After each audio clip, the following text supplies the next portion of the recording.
I want to tell you a story we were taught to forget. In ancient India, women were not one thing, they were many. There was Kanaki, devoted to one man, even when the man was not devoted to her.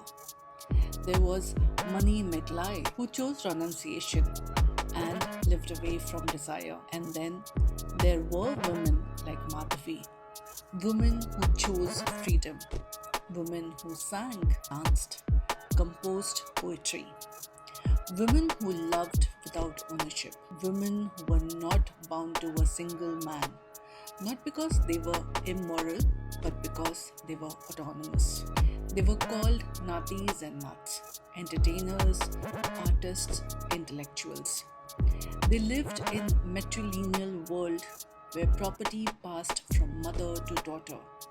They earned, they owned, they chose. But history did something cruel. Instead of accepting difference, society reduced them to a single word, prostitute. Not because they sold their bodies, but because they refused to surrender their freedom.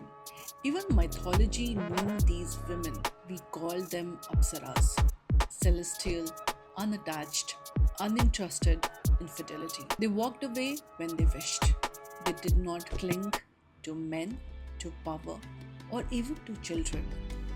And that terrified the ascetic mind. Monks feared them, kings feared them. Later, texts called them distractions, temptations, witches. Because a woman who does not need a man is always dangerous to power. For centuries, courtesans shaped our music, our dance, our poetry. They funded monasteries, they educated society, they were cultural entrepreneurs. Then came colonial morality, Victorian shame disguised as virtue. The British condemned them, reformers followed, and independence for women was rewritten as moral decay. Even today, the fear remains. You see it on online abuse, how single women are judged, and how freedom is sexualized to control it.